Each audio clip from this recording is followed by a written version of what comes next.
여러분 안녕하세요. 타로 알려주는 남자입니다. 오랜만에 찾아뵙는 것 같습니다. 오늘은 3카드 실전 사례를 가지고 왔습니다. 내담자는 20대 후반의 여성분이시고요. 투자한 부분이 있으신데 요즘 고민이 많으신 것 같아요. 그래서 투자한 영역이 앞으로 어떻게 될 것인가, 잘 될 수 있을까를 질문했습니다. 3카드 별법을 통해서 진행해 보도록 하겠습니다.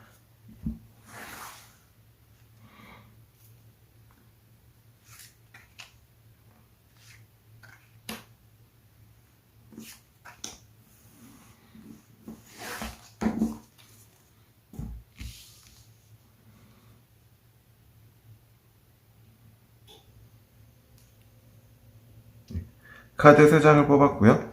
첫 번째 카드는 소드 10번, 두 번째 카드는 펜타클 4번, 마지막 카드는 소드 6번이 나왔습니다.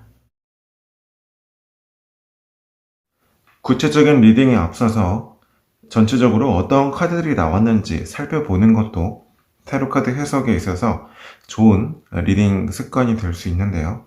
전체적으로 보니까 소드라는 원소가 주를 이루고 있는 걸 알 수 있고요. 가운데 펜타클 4번, 펜타클의 원소가 중심을 잡고 있는 구조를 가지고 있다, 이렇게 볼 수 있습니다. 내가 투자를 했는데 좋은 성과를 얻을 수 있을까요? 내가 인풋을 넣었는데 좋은 아웃풋이 있을 수 있을까요? 라는 이런 단순한 흐름으로 어떤 맥락을 이해한다면 전반부의 완드, 사람의 일이나 행동을 의미하는 원소가 주로 차지하고 후반부로 갈수록 펜타클의 원소, 어떤 수확물, 결과물이 될 수 있는 펜타클이 나와주면 좋은 구조가 되겠지만 지금 등장한 카드 배열을 봤을 때는 소드가 주로 많이 등장했다는 것은 원초적으로 본다면 사람의 스트레스가 많다 이렇게도 볼 수 있지만 내가 그만큼 소극적이다, 할 수 있는 게 크지 않다 이렇게 볼 수 있거든요. 그런 와중에 펜타클이 결과 쪽에 있는 것이 아니라 현재 상황 쪽에 있다. 그럼 현재 가지고 있는 펜타클이라는 거야. 그래서 내가 현재 가지고 있는 물질이나 현재 상황에 대한 어떤 스트레스가 많다. 적극적으로 액션을 취하기는 좀 어려운 상황이다. 이렇게 훑어봤을 때는 이런 맥락을 이해해 볼 수 있을 것 같습니다. 첫 번째 카드부터 리딩을 할 건데요. 내가 소드 10번의 카드는 어떤 카드였었지? 펜타클 4번은 어떤 카드였었지? 이렇게 카드에 대한 강한 고정관념을 가지고 기억력에 의존해서 리딩하는 습관을 가지고 계신 분들은 제가 온라인 강의에서도 말씀드린 바 있지만 해석의 초심으로 돌아가서 원초적인 뼈대부터 잡아보는 연습을 하시면 좋습니다.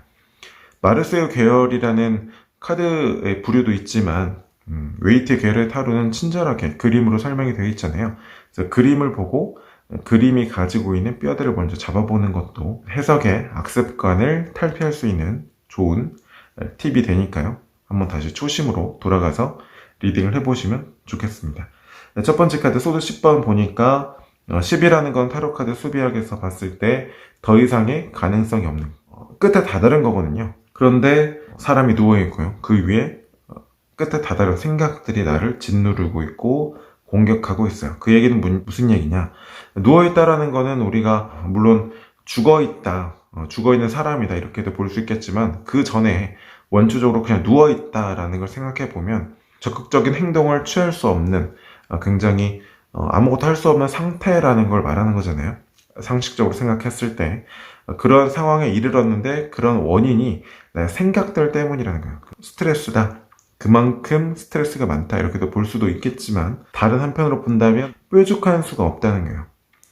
그 얘기는 즉 내담자에게 지금 원인이 있다기보다는 어떤 상황적인 원인이 주를 이루고 있을 것이다. 즉 내담자가 투자를 잘못했다기보다는 상황적인 변화나 시기적인 원인 때문에 내담자가 고민에 처한 상황이 이르렀을 것이다. 이렇게 그런 포인트를 읽어낼 수 있습니다. 이 두 번째 카드 보니까요. 움켜쥐고 있는 사람이죠. 무엇을 움켜쥐고 있는지 봤더니 펜타클이에요. 그러니까 투자가 잘 될까요? 어떻게 될까요? 라고 물어봤지만 내담자가 궁금해하는 건 뭐예요? 투자에 대한 결과물이 궁금한 게 아니고 지금 투자한 내용을 내가 계속 이어나가도 될까요? 지금 뭐 예를 들어서 돈을 빼야 될 것 같은데 계속 가지고 있어도 될까요? 이게 고민이라는 거죠. 그래서 그냥 투자가 잘 될까요? 뭐 성과를 얻을 수 있을까요? 이렇게 단편적으로 질문을 이해해도 되지만 카드를 봤을 때는 물론 좋은 결과물을 얻는 게 궁극적인 목표이긴 하겠지만 그보다 더 깊이 들여다보면 좋은 결과물 이전에 지금 투자를 빼야 될 것 같은데 계속 가지고 있어도 괜찮을까요? 라는 질문이라는 거죠. 카드를 봤을 때 내담자의 심리 상태나 내담자의 진짜 질문을 그렇게 이해해 볼 수 있을 것 같습니다. 마지막 카드 보니까요, 다시 소드 카드가 왔는데, 소드가, 첫 번째 카드에서는 사람을 공격하고 있었잖아요. 그쵸? 거기에 내가 누워서 아무것도 할 수 없는 상황이었는데, 마지막 카드는 소드가 꽂혀 있는 곳을 보니까 배에 꽂혀 있어요. 배라는 거는 물 위에 떠서 가는 거죠. 가는 수단이죠. 물이라는 건 타로 카드에서 어떤 내면이라든지 사람의 감정을 의미하는 배경이 될 수 있습니다. 즉, 나의 내면이 흐르는 대로 놔둔다라는 거는 내담자 역시도 아직은 빼기에는 좀 성급하다. 좀 당분간은 이 투자를 좀 지켜보고 싶다라는 마음이 좀 더 강하다는 걸 카드에서 엿볼 수 있는 거죠. 그리고 카드의 이미지를 봤을 때 어때요? 뱃사공의 도움을 받아서 배가 다른 쪽으로 반대편으로 가고 있습니다. 나의 적극적인 액션이나 나의 어떤 인풋을 통해서 상황을 반전시키고 변화시킬 수는 없겠으나 외부의 어떤 영향이라든지 시기적인 변화나 흐름에 의해서 나의 고민이나 문제들이 조금씩 해결되는 방향으로 진행될 것이다. 이렇게 볼 수 있는 카드의 흐름이 되겠습니다. 네. 해석은 단순한 내용을 가지고 있는데 이제 내담자에게 어떻게 전달할지에 대한 문제가 또 남은 것 같은데요. 그냥 단순히 지금까지 해석한 내용을 바탕으로 우리 내담자 분께서는 아마도 환경적으로나 시기적인 변화의 흐름 때문에 내가 투자한 것을 혹시라도 잃지 않을까 하는 불안감에 계신 것 같습니다. 점차적으로 조금씩 나아진다고 보이니까요. 조금 더 지켜보시는 것도 괜찮을 것 같아요. 이렇게 무난하게 말씀을 드려도 괜찮을 것 같고요.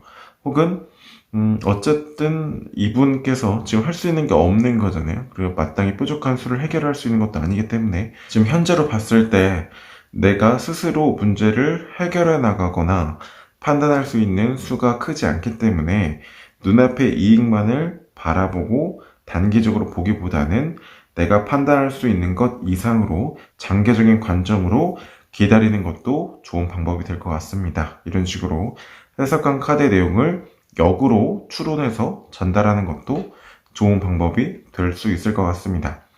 물론 여기에서 추가적으로 조언의 카드를 뽑아서 조언의 카드 내용을 바탕으로 해석을 전달해줘도 괜찮을 것 같고요. 조언의 카드라는 건 꼭 뽑지 않아도 괜찮아요. 그런데 초심자 분들의 경우에 해석을 마무리하는 데 있어서도 조언의 카드의 역할이 있을 수 있습니다. 그래서 한번 공부의 목적상 뽑아서 진행해 보도록 할게요. 조언의 카드를 뽑았더니 소드 7번이 나왔네요. 소드 7번 인물의 모습을 보니까 어때요? 내가 두고 온 검 2개 때문에 내가 현재 다치고 있는 줄도 모르고 가고 있는 모습이죠. 주로 이제 사람의 어떤 미련이나 어떤 그런 생각들에 대한 의미를 가지고 있는 카드인데, 이게 애프터 타로 카드를 보면은 앞에 함정에 빠지는지도 모르고 여전히 미련을 가지고 걸어가고 있는 인물이 그려져 있어요. 어쨌든 웨이트 카드에서도 충분히 그 의미를 전달할 수 있는 이미지가 표현되어 있습니다. 앞서 메인 카드에 소드의 원소가 많이 등장하였음에도 불구하고 또 소드 카드가 나왔다라는 거는 내담자가 현재 내담자의 자의적으로 판단할 수 있는 뾰족한 대책이나 방법이 없음에도 불구하고 계속 생각에 꼬리를 물다가 더 악수를 둘 수 있는 가능성이 있다, 이렇게 볼 수도 있는 거거든요. 거기에 더불어서 내가 미련을 두고 있는 2개의 검이라는 거는 이렇게 하면 좀 더 수익을 얻을 수 있지 않을까, 이런 미련 생각들 때문에 더 리스크를 떠안고 더 위험에 노출될 수 있다, 이렇게도 볼 수 있기 때문에 무리한 투자를 하기보다는 때를 기다리고 현재 상황을 침착하게 판단하고 너무 단기적인 이익, 눈앞의 이익에만 집중하지 않는 지혜가 필요하다라고 볼 수 있겠습니다. 뭐 이런 내용을 조금 더 내담자의 상황이나 그 성향에 맞추어서 전달하면 좋겠죠. 혹은 타로 리더의 스타일이나 그 상담 스타일에 맞춰서 전달해도 좋은 상담이 될 수 있을 것 같습니다. 나는 한국 사회가 누군가 휴식을 취하거나 쉬겠다라고 말할 때 괜한 선입견을 품고 바라보지 않았으면 한다. 끊임없이 움직여야 성실한 사람이라는 생각, 혹은 일을 멈추면 현실에 안주하고 있는 사람이라는 인식 말이다. 아무리 끊임없이 움직여도 방향도 모르는 채로 달려가면 의미가 없다. 때로는 쉬면서 지친 마음을 달랠 필요가 있다. 우리는 기계가 아니라 존엄성을 지닌 인간이니까. 미안하지만 오늘은 이만 좀 쉴게요. 언젠가는 누구나 자연스럽게 이런 말을 할 수 있고 누구도 그에 대해 부정적인 판단을 하지 않는 사회가 되길 바란다. 지금까지 타로 알려주는 남자였습니다. 고맙습니다.